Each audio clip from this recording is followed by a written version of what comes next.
Hello, everyone, and welcome to today's webinar, Better Than Starbucks. And I am Steve Schmidt. I'm the COAB Professional Development Coordinator, and I'm so glad to see everyone from around the country today. Well, first things first, I want to thank our webinar sponsor for today, Burlington English. And it is my joy and delight to introduce the Northeast Regional Manager for Burlington English, Brandy Cardwell, who has a few words about Burlington. Thank you, Brandy, for sponsoring today's webinar. Thanks, Steve, and thanks for allowing me this opportunity. I am having some issues with my microphone. I do apologize, so I will get through this quick advertisement, make it as painless as possible. Okay, so as Steve said, I'm in the Northeast Region Manager of Burlington English. And if you are working with students or adult learners who are ready to work, you should probably know about our newest course, which is called Ready to Work. If you're a current Burlington English customer, you should already have this course. If you don't, please let us know. It is free to add to your account. If you're not with Burlington English and you're interested, I'll share some contact information with you towards the end. So this new course is a boot camp style course that's prepared for English language learners and designed to help them gain the skills they need for today's workforce. So we usually say, as far as that boot camp, about 8 to 10 weeks. Within that course, you'll find career exploration. So that career exploration piece includes virtual career counselors, lessons that allow them to practice or explore hundreds and hundreds of careers. And then it allows them to practice all four language skills, which are reading, writing, listening, and speaking.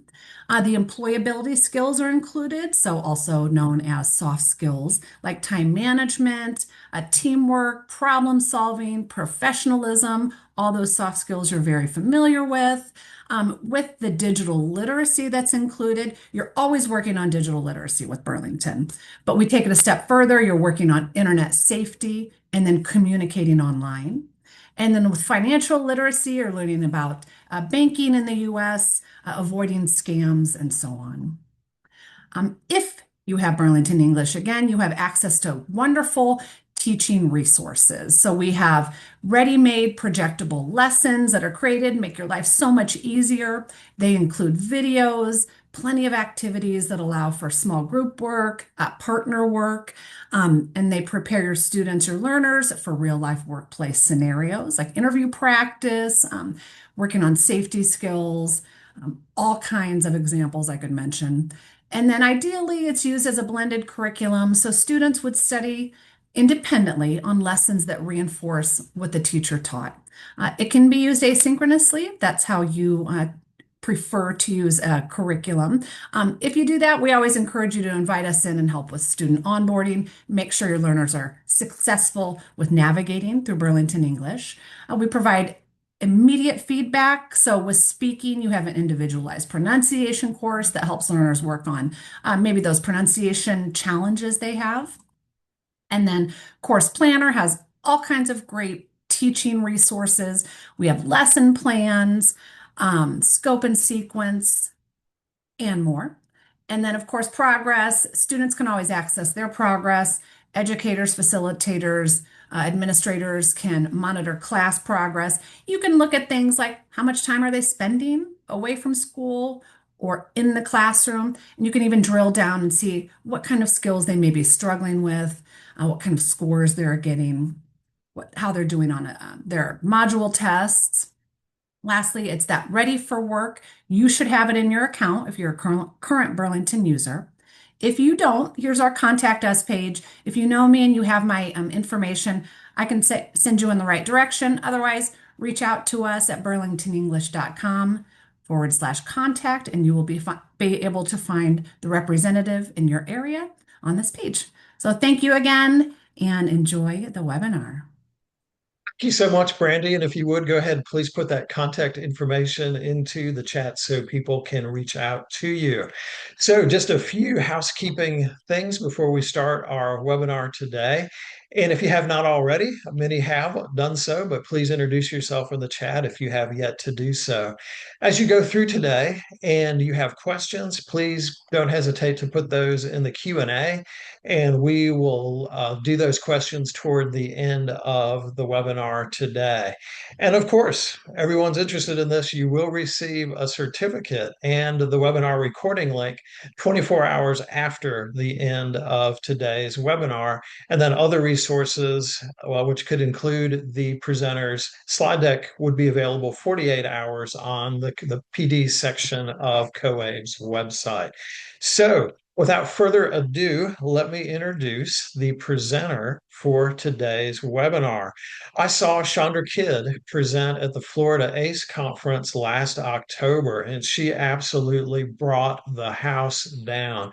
And I had to bring her to do a COABE webinar. Chandra is an amazing person, as you will shortly see. She's won the Florida Adult Educator of the Year award, and she is the founder and CEO of Smart Kid Concepts. And you are in for a treat. Chandra, thank you so much for doing today's webinar. And we're really looking forward to what you have to share. Oh, thank you so much, Steve. I appreciate it. I am excited. Hello, hello, hello, everyone. Welcome. I see so many great locations popping in. I'm seeing the West Coast, the East Coast. I'm seeing the North, the South. We got a great mix of good people in the audience. And I am so glad that you guys registered for this webinar. We're going to jump right to it. So I'm going to start by sharing my screen, make sure that I'm ready to go here for you guys so that you guys can see that presentation.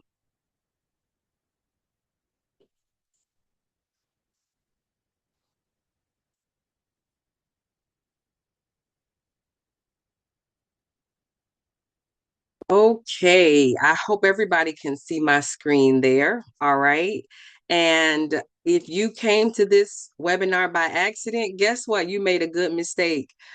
This is better than Starbucks. And I know when you saw the title, you were thinking, oh my goodness, coffee, my favorite spot, my wake up call, my shot in the morning. And yes, we are going to talk about coffee. However, we're going to talk about how it has been a catalyst to the type of hospitality and customer service that we create. I'll tell you more about who I am a little bit later because Steve already gave you guys a little snapshot of who I am and what I get to do all the time, but I'll go into that more later. We're going to jump right to it because we got some fun to have, because I really want to share this great information with each and every one of you at your universities, your adult programs, if you work in the prison system, if you work in corporate, it doesn't matter where you are or what industry you serve. This topic is so important. Okay, so let's get to it. So first of all, I hope you guys can see my screen. All right.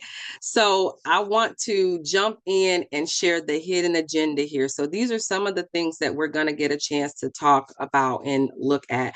So I'm going to show you guys a little bit of a video to show you all what I do in my classroom to create that sense of hospitality and customer service, and how I get to utilize that to really get the outcome that I'm looking for. All right. Because it's kind of like dangling a carrot there. And I'll explain that a little bit more.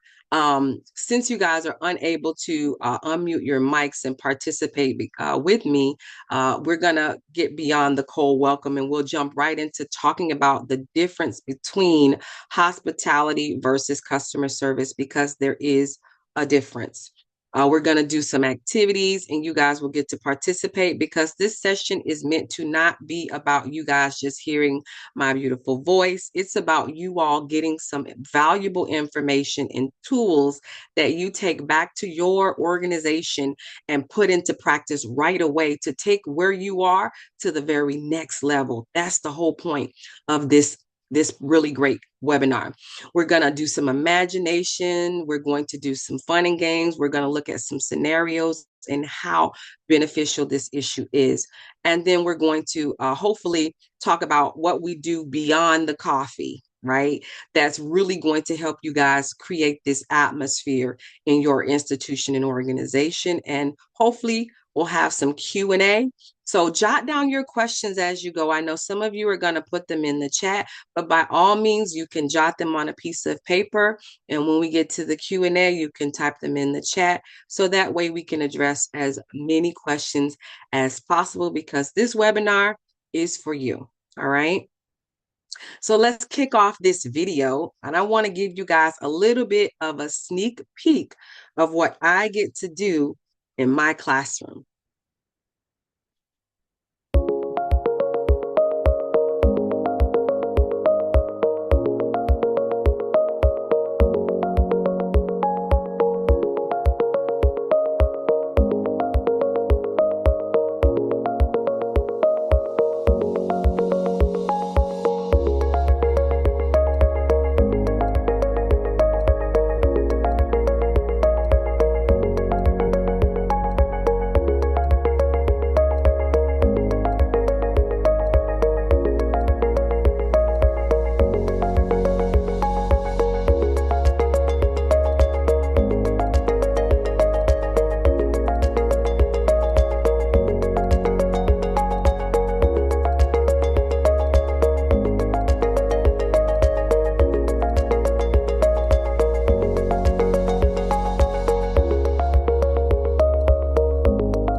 All right.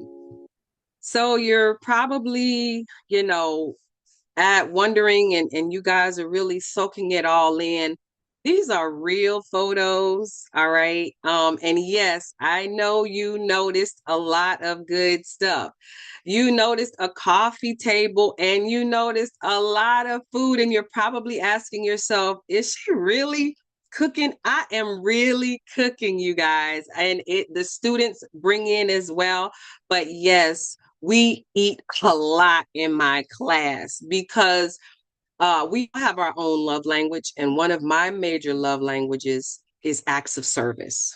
And I figured out years ago when I taught middle school that when you usher in the students and you provide a sense of customer service and hospitality, it draws people in. So I learned very early on, many years ago, that there are certain things that you can do and certain ways that you interact with people that will make all the difference in the classroom and in the organization. But I know you guys noticed the coffee table, right? Every single day, and I'm not joking, for over 10 years, I can't think of a day that I've missed not serving coffee, tea, and hot chocolate every single day and some type of snack or something edible. And even a couple of times a term, I provide a hot meal. As a matter of fact, when we come back from spring break, we're going to do a hot breakfast, a Southern style breakfast with grits and eggs, French toast. We're going to have, I believe, corned beef hash. It's Southern style. We're going full Southern style breakfast. So these are the things that you guys saw in the video. You saw lots of food. You saw smiles. You saw fun. You saw sharing. You saw teamwork and activities, collaboration.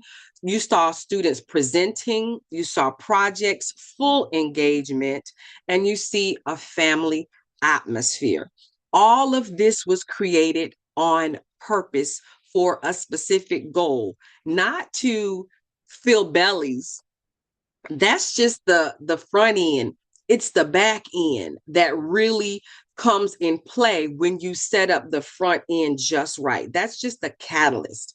All right. So let's look at, and I'm going to jump past that part. Let's look at hospitality versus customer service and how those two are different. All right. So this is the secret sauce. I really have to say this is the secret sauce to any organization. If you are able to provide both, you're going to have magic. You're going to get the outcome that you seek. For many of us, if we're in adult ed or at whatever level, whether you're at the university level or you're trying to help your students learn English or get their high school diploma, it doesn't matter. We are now trying to provide a service and we need a customer. So we want to make sure that we find the customers and we get them in the door, but not only get them in the door, we want them to stay to that point of success. We want them to make it to the finish line. We don't want to just draw them in the door and then they leave empty-handed. We want them to be successful and make it to that end goal. So hospitality is the friendly and generous reception of guests, visitors, or strangers. They may be our students or prospective students and clients. Hospitality is a tangible offering. Okay. So I want to make that clear. And this is where that coffee table comes in. When they're walking in and I say, "Oh, I'm Miss Kydd." And then I'm like, "Oh, by the way, if you'd like a cup of coffee," see, I'm automatically offering something tangible. I am instantly meeting a need. And by doing that, right away, they instantly, all of the nervousness and all of the anxiety, they take a deep breath for a moment because now I meet a need instantly. So before I even try to access their mind with information, I meet a need physically, and that gets me in the door. All right. So the benefits of providing hospitality is that it's going to build a positive learning environment where students feel comfortable and motivated. In that video, you guys saw students engaging with one another. Yes, they were doing some activities independently, but for the most part, I require interaction. I require participation, especially if their first language is not English. They need to talk and interact as much as possible. They're only going to get better the more they utilize the skills in reality. So if I can get past the bag of nerves that they walk into the door with, I can get them to participate much faster. So if they feel comfortable, they'll feel at ease with talking in front of their colleagues, talking in front of others in the room. They'll know that it is a safe environment because I am creating it for them. It's also going to encourage the students to engage and be successful by giving them that feeling of, "I belong here. This is where I'm supposed to be." They get that feeling of, "There's no place I'd rather be than here." They feel respected because of that tangible offering. Now, it doesn't have to be a cup of coffee or hot chocolate. It could be a bottle of water. It could be a piece of information that they need that will assist them on their journey, but it needs to be something tangible. That's what set hospitality apart from customer service. So I want to just share this. My father's from Georgia. Southern boy. That's Southern hospitality, right?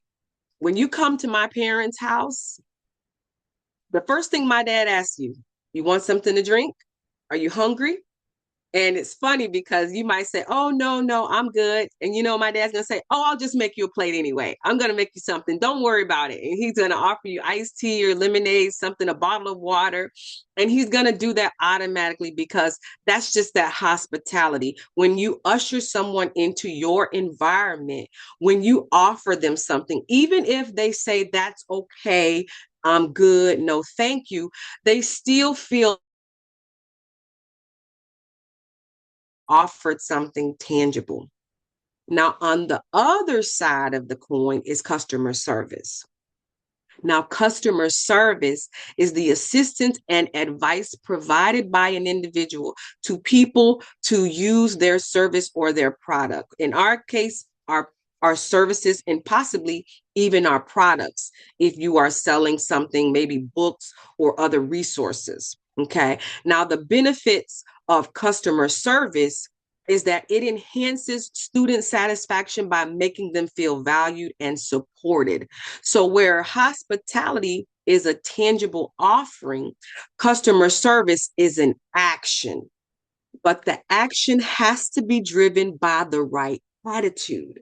That matters because there is a good thing about customer service and there is a bad thing about customer service. We have good customer service and there's also bad customer service. And if you have bad customer service, instead of compelling, you will repel them. So we need to learn how to have the right attitude in our customer service. And we need this at all levels. I can't stress this enough. I'm going to say that again because it's just that important. Hospitality and customer service has to be at every level within the organization. Please do not think that the pressure is all on the educator. It starts with the security.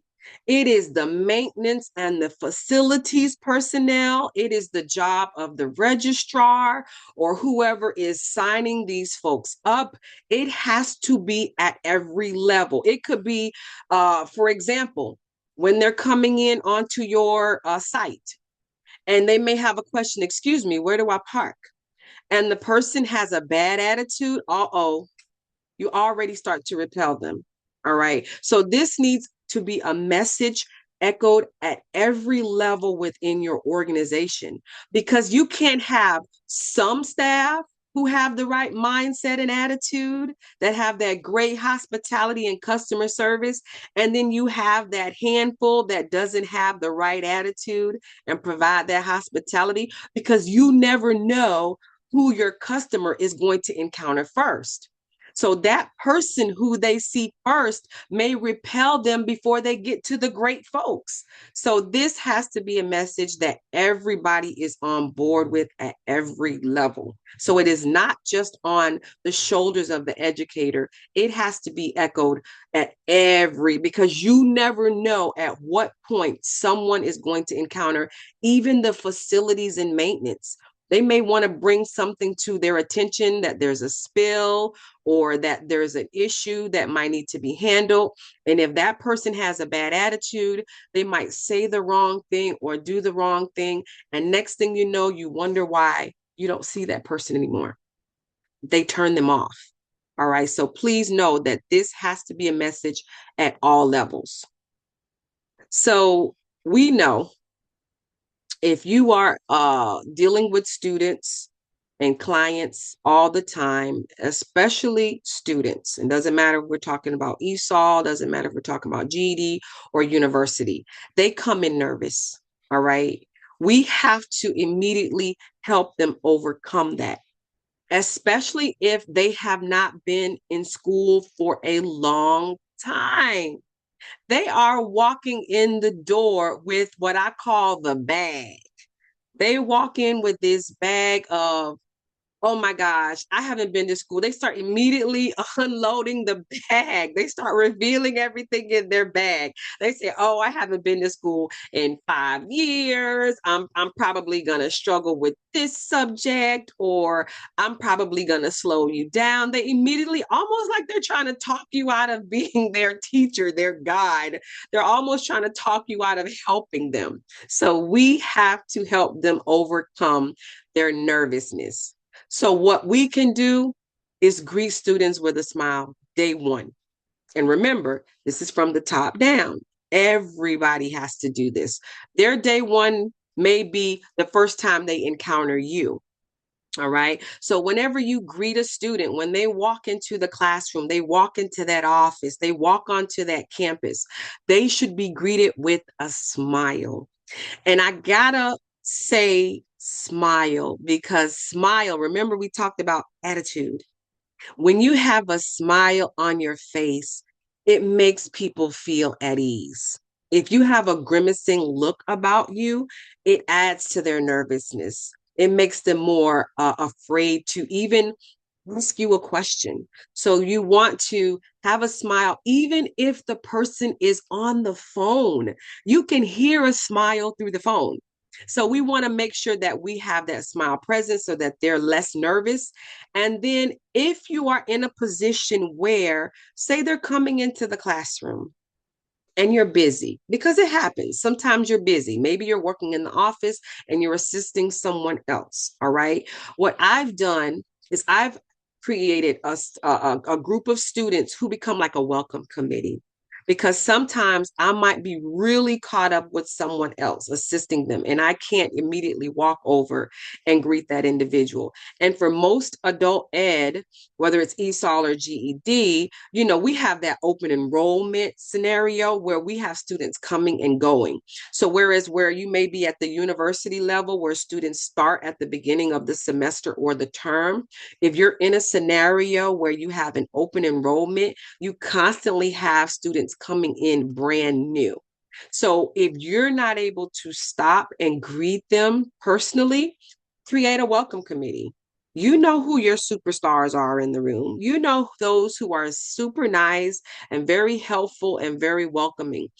Show them how to greet, and they can step in where you can't. You can say, "You know what, Susie, welcome, James into the room for me." And they're like, "Got it, got it, teacher." They'll jump in because they've done it multiple times and you've showed them how to do that. And they will get them caught up. So that way, that new person doesn't feel like, "What's going on? I don't know what to do." Okay. Also, you want to ask them why they enrolled. That's really important. Okay. Because when they start to slip away from you, you need that information to kind of reel them back in. Remind them of why they're there. Remind them of their why so you don't lose them later on. Because remember, we don't want to just get them in the door. We want to keep them till they make it to the finish line. And then, when needed, remind them of Zach that they're where they need to be at that moment. So I don't care if this student is 65 and they're coming to school back and it's been over 20 something years. You need to let them know that you're at the right place at the right time. It doesn't matter how long you've been out of it. You are exactly where you need to be. All right.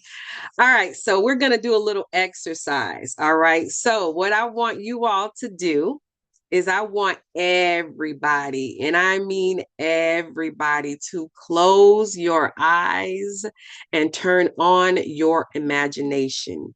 I want to share a short story to hopefully help you feel what I mean about customer service and the importance of it. All right. Now, I mean it. Y'all close your eyes. All right. Close them, close them, close them. And I want you to listen to the sound of my voice. And I want you to listen to the sound of the music. And I want you to turn on your imagination as I tell this story. And I want you to listen to this story as though you are the main character. This story, the boutique that lost a maid of honor. When the text came through, her heart did a flip.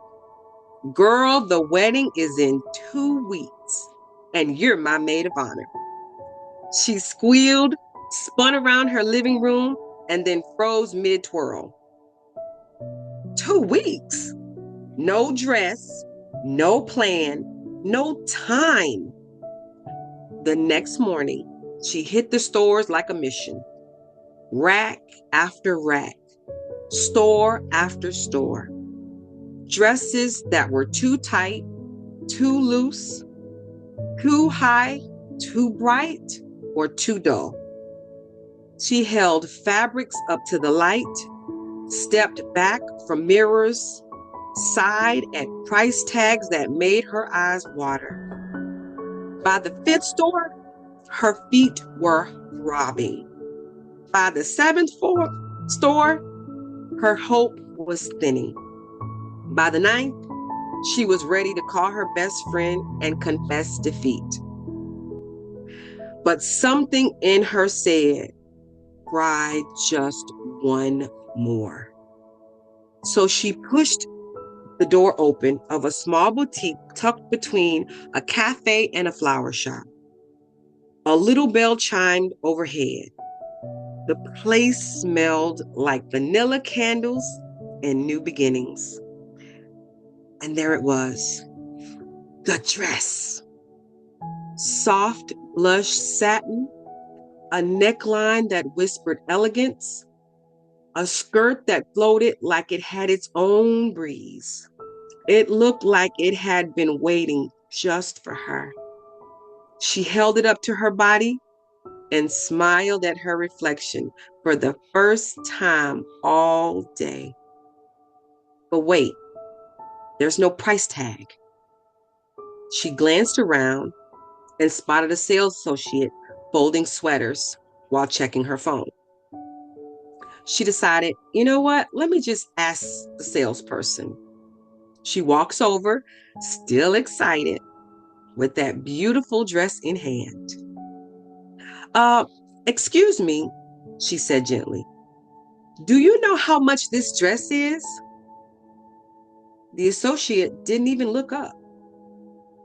With a sigh and an eye roll sharp enough to cut fabric, she looked up and said, if you have to ask, you probably can't afford it. The words hit her harder than a slap. The woman blinked, stunned. Her excitement drained out of her like someone pulled the plug. She slowly put the dress back on the rack, straightened it, smoothed the fabric like she was apologizing to it. Then she walked out, not angry, just done. And it was the bell chime behind her. But she made a quiet promise. She would never return.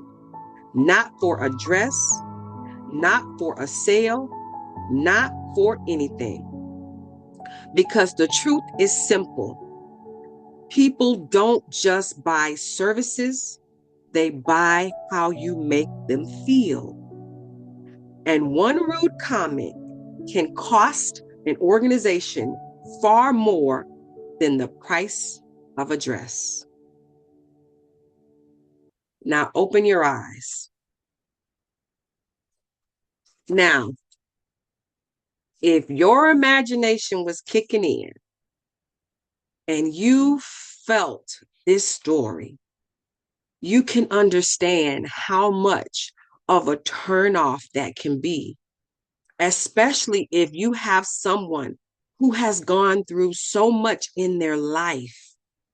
And they have maybe even gone through multiple institutions before they found yours. And then they walk in the door with the bag, partially defeated, nervous, but hopeful that this is hopefully the place that will give me exactly what I'm looking for. And then they think maybe this is the place. However, they met the wrong sales associate. They met the wrong personnel or staff member. And even though this could have been the place, it's not the place because of the lack of customer service, not just customer service, but good customer service and hospitality. So the question is, how do these elements affect the numbers? Well, when your organization does not provide good hospitality and customer service, you're going to see decreased motivation and engagement. And when they're not motivated, they leave. When they're not engaged, they're feeling like, I don't really need this place to accomplish this. Maybe I can do this on my own. You're going to end up with higher dropout rates because remember, we don't want to just get them in. We want to keep them in to successful completion. You're going to end up with low retention rates. Okay. You may start off good at the beginning of the term, and then you start to find your numbers drifting. They're not making it from one level to the next level. They're not post-testing to get to the next level. They're not going from freshman to sophomore to senior to grad. It's going to have a negative impact on learning outcomes if you do not have these elements. And it is going to lead to a poor reputation as an institution. The truth is, these folks talk.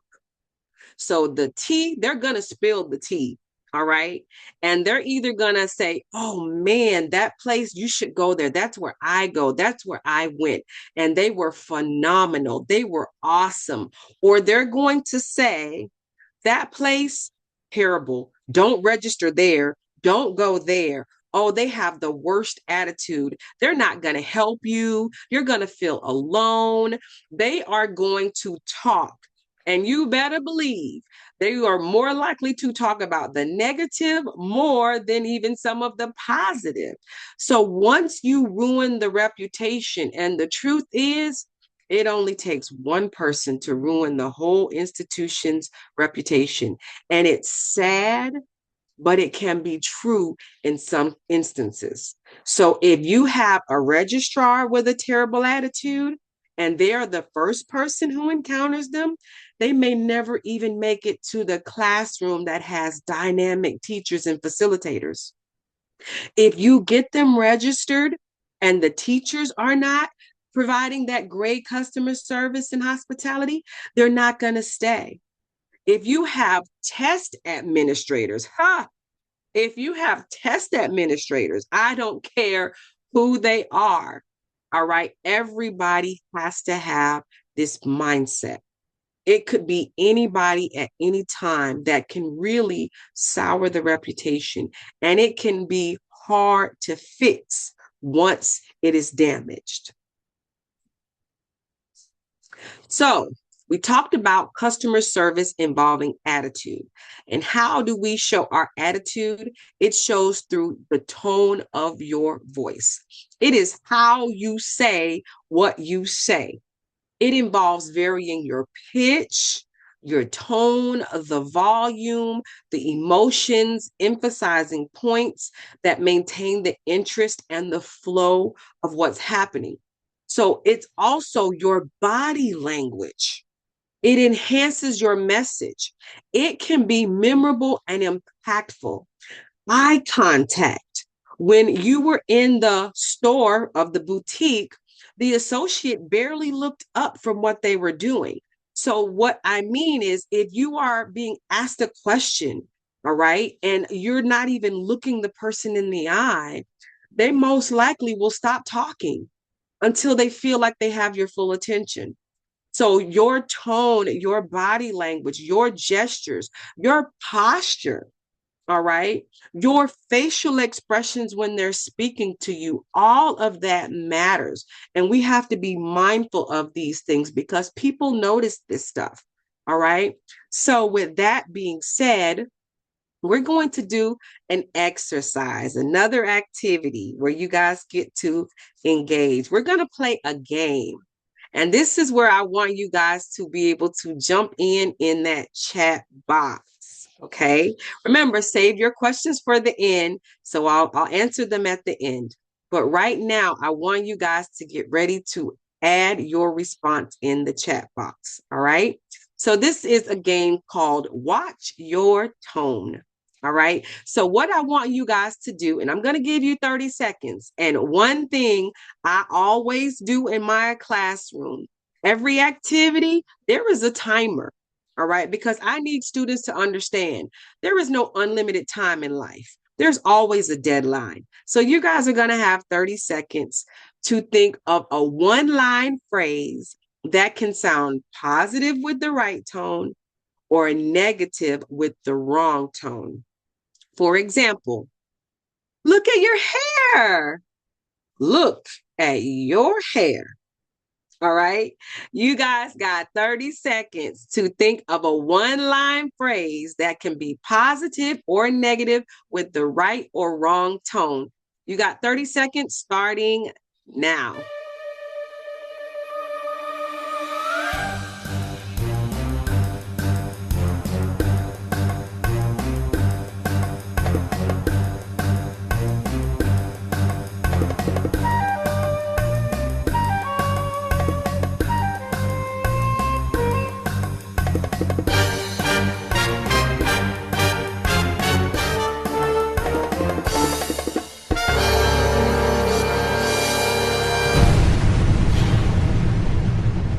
Right. I love it. I love it. I love it. I love it. I love timers because they create excitement.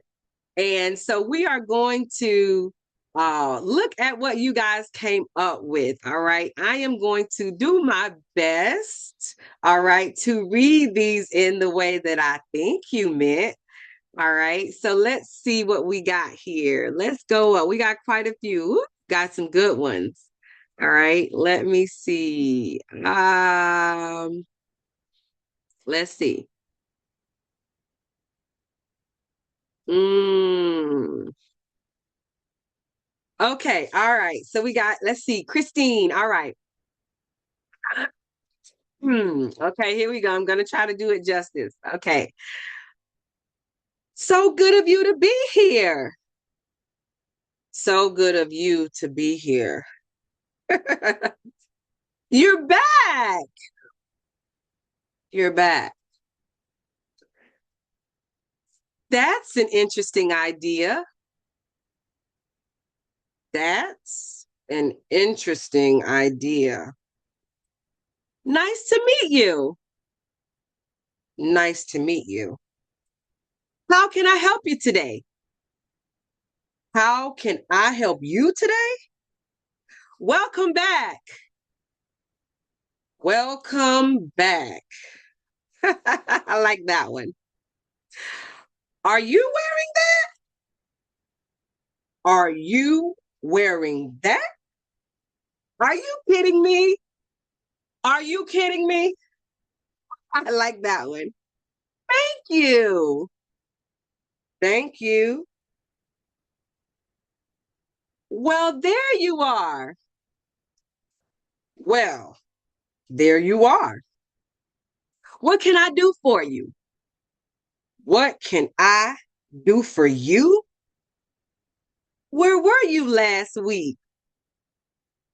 Where were you last week? Good one. Good one. These are some good ones, you guys. Oh, how wonderful to see you. How wonderful to see you. Well, hello. Well, hello. You got that problem correct? You got that problem correct. Wow, that's quite an outfit. Wow, that's quite an outfit. Really? Really? I love that one. My kids say that one a lot. Really? Really? So, what's your name? What's your name? Can I help you with that? Can I help you with that? What are your goals? What are your goals? What is that? What is that? Who are you? Who are you? All right. I'm going to do a couple more. These are some really good ones, you guys. We have missed you. We missed you. Good to see you today. So good to see you today. All right.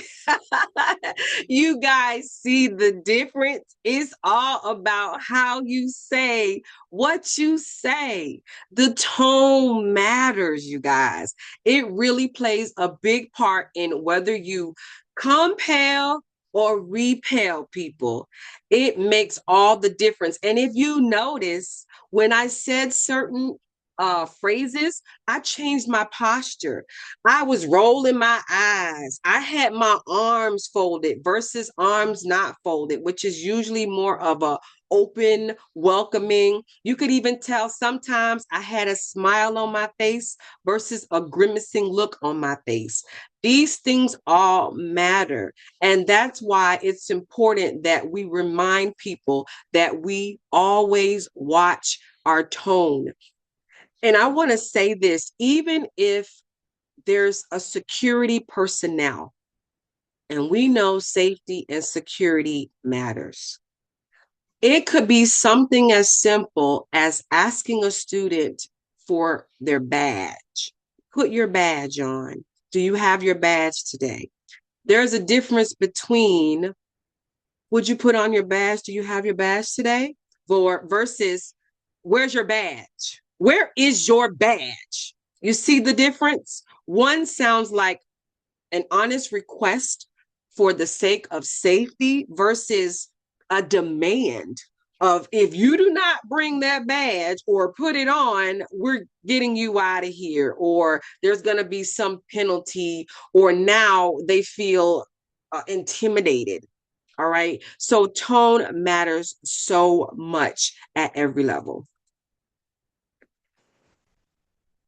All right. We want to make sure that by having the proper tone, customer service, that hospitality, that it makes us approachable and it allows us to engage with students. It's important that we engage with them because we get to know them. We get to create that connection, and it shows that we care enough to want to know about who they are as a person. All right. We do things like share relatable stories. That lets you feel human. All right. I do this a lot. I share a lot of anecdotes with students during lessons because the truth is, while I'm covering a skill, they actually remember the stories that I told that made them laugh, that made them see themselves in the scenario. That sticks even when they've taken my class and they've finished, even when I run into them, because I've literally taught thousands of students in the US and abroad. So I run into students all the time, even years later, and they'll start telling me about a story I shared in class. I don't remember, but it stuck with them all of this time. So relatable stories help engage, and they're memorable when you attach them to a skill or a lesson. Always encourage your students to ask questions and then respond thoughtfully to boost their participation, especially if English is not their first language. Get them outside of the box. And in my class, they have no choice but to talk. I do not allow them to remain quiet. And at the ACE conference last year, I did a session called You Have the Right to Remain Silent, because we have to encourage our students and those who come in to ask questions. So even if you're the registrar, if they don't ask questions, it's harder to help them meet that goal because you don't know what their needs are. All right. And you can even do things like incorporate polls and surveys to get input. This helps them feel empowered. This helps them feel like you care about what they feel and how they feel. And then you also will have the information to shift and pivot as need be. Because if you're not meeting their needs and you don't have the feedback, you don't know how you need to change. So we want to have feedback. So surveys and polls can be very valuable. Okay. I want to share a little scenario. Okay. About Maria. Okay. Maria returned to school to pursue her dream of becoming a nurse, but her excitement faded in Mr. Thompson's math class because she felt ignored and unsupported. She was discouraged. She spoke with a classmate who urged her to seek help. With support from Miss Patel and a tutor, Maria regained confidence, improved her grades, and even earned Mr. Thompson's respect. Her journey taught her to speak up and seek help, skills that helped her succeed in nursing school and earn her degree. Now, if we look at Maria's story, Maria felt so ignored and unsupported. If she had not advocated for herself, there are so many things that could have happened. She could have dropped out. She could have struggled and fell behind so far to the point where she just said, you know what? Forget about it. Luckily, she spoke with someone, a classmate, and even support from a tutor. But the truth is, not all students speak up. Some of them just leave. So this is why we need to make sure that we all make sure that they are letting us know how they are struggling. We make sure that we give them our attention to the best to our abilities. Now let's look at John's scenario. John, a 24-year-old student, felt unwelcome in his GED class because of Miss Miller's rude behavior. This caused him to skip classes and lose interest. After John shared his concerns with the student advisor, Miss Lee, she talked to Miss Miller about the importance of being approachable and supportive. Miss Miller responded positively, greeting students warmly, learning their names, and encouraging communication. John noticed the change, began attending regularly, and his participation and grades improved. By term's end, he regained confidence thanks to the welcoming environment that Miss Miller fostered. Now, what might have happened if Miss Miller hadn't changed her attitude and approach? Luckily, once again, John said something. All right. And if you guys have younger students, okay, like those that are like 16, 17, 18, 20, 21, they don't always say something, and they can be very sensitive when it comes to these areas. So when they feel like their teacher is not supportive or approachable, they are very hard to speak up and advocate. So we want to, and they are quick to skip class. Let's just be real. They are quick to skip class. All right. So we want to make sure that we have a change of heart. If someone brings something to your attention that maybe you rubbed a person the wrong way, apologize, shift, pivot, change your approach, and it might change the whole dynamic in the office, at the registration room, in the classroom, wherever you are on your campus. Changing when someone brings it to your attention. So that means you have to be humble enough to accept the feedback, no matter who it comes from, whether it be a colleague or a student. All right. Now, what can you offer beyond coffee? So let's be real. You guys are not always going to have hot coffee or a hot meal, but these are some things that you can offer. You can give a greeting, smile, a mood set. And I can do that with music. I like playing music in the classroom. Food, snacks, granola bars, a cookie, all right? Simple stuff. A mint, a breath mint, a peppermint, anything like that. A bottle of water. Rewards. You'd be surprised. A sticker on a paper can be powerful. Give feedback. High fives. A listening ear. Shout outs when someone does something like they do well on an exam or an assessment. or they make a gain. Let them know that you are here to help. These are things that you can offer beyond a cup of coffee or a hot plate of food or a snack. This is what you all can do. So it doesn't matter if you're not in a classroom. All of us are able to offer these items. All right. So now I want to tell you about who I am. All right. And I really do hope that you guys got some really good information. So I have a bachelor's degree in journalism and public relations. I have a master's degree in adult education and training. I am a returned United States Peace Corps volunteer. I am the 2018 ACE of Florida Adult Educator of the Year for the entire state. And I was the 2024 and 2025 JM Lexus Black Achievers Award in Education finalist. I am an ABE GED teacher at Atlantic Technical College. I am an author, motivational speaker, and CEO of Smart Kid Concepts. I have a great following on social media. So by all means, you can put me in there, and you can even share a lot of these resources with your students and because we do a lot of helping them to be great students and motivation. And we talk about how to be a parent and a student, how to talk to your boss about going back to school, how to get over test anxiety. There is a multitude of stuff that we create lots of content on our social media. And I have over 20 years of experience in the classroom at the middle school level, adult ed, and post-secondary level education. And as I mentioned, I wrote a book. Yay. All right. I wrote a couple of books actually. But I have had the opportunity to go to London and the New York Times to sign my books. And this is the one that you guys might have the most interest in. Go Back to School and Get Better, which is all about equipping adults to go back to school and make it to the finish line, and how we as educators can help facilitate them on that journey.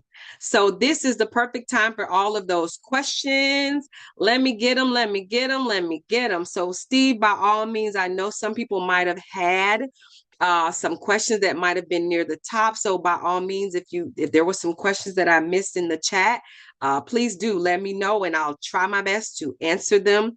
But once again, you guys, my information is here on the slide, that QR code for the book, and also my website and email. So reach out to me. I am only an email away, you guys. I promise I will respond, and I love you all. So talk to me. What are your questions? Well, Chandra, wonderful presentation. We had several questions. Several people asked about the food. How do you pay for all this food that we saw in that video at the beginning? Okay, perfect. All right, so this is where you got to go, and it's interesting.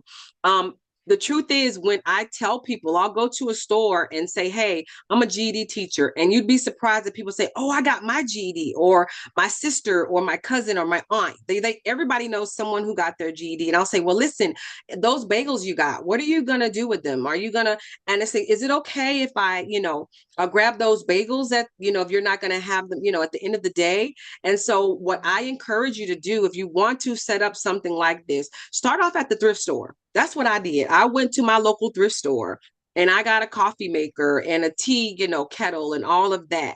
And I looked in my own home, and there are family members who they got stuff like a basket. I went to the thrift store and bought a beautiful basket that I use for $1. And I use that thing every day. So my table looks gorgeous on a budget. The startup may seem one way, but once you start, it's easy to maintain. And students are so willing to contribute. You'd be surprised that when they walk in, especially if they came off the night shift, they're exhausted. And when they walk in and let me tell you, the first thing that hits them is the smell of the coffee. And at the ACE conference, I actually created the coffee table at the conference. And when they walked into the door, before they even saw my face, they smelled the coffee and it pulled them over. So I got them. And when you get them and you feed that need, they instantly feel loved. And they will stay longer even when they want to quit, because they don't want to let you down, because they feel you care so much. So ask your local stores and restaurants, if they mind donating. Publix, Wawa's donates. I'm an Aldi's girl. I'm an Aldi's girl. So I love Aldi's, but ask the students to contribute. They don't mind. Some of them work in stores that have food and they will bring in stuff. I had students who worked at Dunkin' Donuts. They would bring in meat patties all the time. So it seems expensive at first, but I guarantee you, your students do not mind contributing. You just got to start it up. All right. And Wonderful. start at the thrift store. Start at the thrift store. That makes it very affordable. And look in your garage for extra coffee makers you don't even use. And you can keep it very affordable with hot chocolate. That's even cheaper. All you need is a kettle and those packets, cups, and a stirrer. Boom. You don't have to do coffee, which will take more supplies, but even hot chocolate or even just bottled water will do. Christine asked, do you have suggestions for scaling these welcoming practices throughout the institution? So if you're in the office, maybe the registrar's office or something like that, like I mentioned, a bottle of water can be doable. Water costs, I don't know where you guys are, but here a 48 bottle back box of water, case of waters is like $3. All right, for 48, things like that. And it doesn't have to be food. It can be something else. Like I said, stickers on papers. All right, high fives. It can be playing music in the office. That sets the mood. That welcomes people in because it helps touch their sense of hearing. So that's something that's free. A speaker and Pandora or something, or YouTube. All right, have music playing in the background. That creates an atmosphere and an environment. So it does not have to be expensive. Get creative. You have staff, have a meeting. What kind of music would I play? Something that's not too distracting. All right. And it depends on the mood that you want to set. Give me 1 second, you guys. I want to plug in my laptop before the battery dies. Give me 1 second.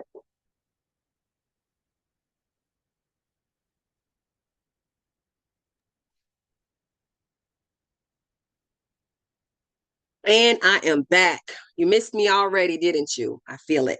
All right. So, by all means, have a meeting and talk about what can we do as a staff to create that welcoming environment. And I encourage you guys to have these meetings at the different department levels. So let the security have a meeting. What can we do as a security staff? What can we do as administrators in the office? What can we do in the classroom that we can sustain? Because you want something that's going to be sustained. All right. What can we offer these students, even if it's a syllabus? All right, letting them that way they don't feel lost when they walk in. All right, music, I'll give you an example of music, how music can create such an environment. When I teach about the extended response and the argumentation, all right, we're talking, I put on like that rocky da da da da da da. All right, it makes them feel like pumped up, like, oh yeah, we're going to war. We're about to have a good debate. All right, music. If you want to get them hyped in the morning, if they look tired, you have to learn to read the room. If you see your students falling asleep, your music's too ambient. Crank it up a notch, okay? So just be mindful of the lyrics, but please use music. All right, use stickers, use, like I said, high fives, shout out. Please let them know they're doing a great job. All right, because the truth is, you might be the only one. They might be fighting against the world everywhere else, at home, at work, amongst their children, amongst their significant others. You can be that positive thing that they actually escape to you as opposed to run away. All All right. right, we'll What take other one more what other question, and questions do that we have? one more Sure. question is several people mentioned I teach online. I teach online. Do you have any suggestions to offer if someone's teaching over Zoom and they can't offer physical things like food and hot chocolate? Right. So what I would encourage you to do is when we're dealing with students who are maybe remote, all right, first of all, I would encourage you to have some type of means of communication. Okay. So what I do with my students, I have Remind, and I also have a WhatsApp group. It's called the Next Chapter Nation. All right. So what I can do is I can offer things through this. For example, when students pass and they're successful, I shout out like a blast announcement. They feel so good seeing their name all bolded with cute emojis, with little cute giffies and stuff, doing celebrations and funny little, things like that. That makes them feel so proud to see their name in lights being spotlighted for all the world to see. You can even do little things if you want to, like incentivize, such as maybe do something like a little draw, a little raffle for their participation and their gains. This is something that you can do. There's a little it's called Wheel of Names every now and then to get them to show up online. And if they attend certain sessions, you can do like a little wheel spin thing. It's called wheelofnames.com. You type their names on it. It's literally like a little wheel of fortune wheel. You click it and it will randomly select a name. And then you can announce it live during your virtual events, or you can even announce it through the Remind or your WhatsApp chat. But I do encourage you to have a means of connecting with them outside of the classroom. That way, if they start to drift away from you, they can communicate with you out in a personal one-on-one way. So that way, for example, say they're sick and they're going to be away or out of town for a week, and they don't want you to think they quit. All right, you can send them a little private message, or they can send you a private message. So in fostering that type of communication where you can stay connected and announce things, I think is going to be key and critical. And even offer little incentives, like maybe a little gift card for Amazon, a digital gift card or something like that would be cool. All right. That would work. All Wonderful, right. Chandra. Thank you so much. Wonderful presentation, great suggestions. Really appreciate you sharing with the adult education community. And also want to thank again our sponsor for today, Burlington English. Thank you so much, Brandy. Appreciate you being here. And we'll look forward to seeing you all at future COABE PD or other webinar. And thank you all so much for being here today. Have a wonderful rest of your day.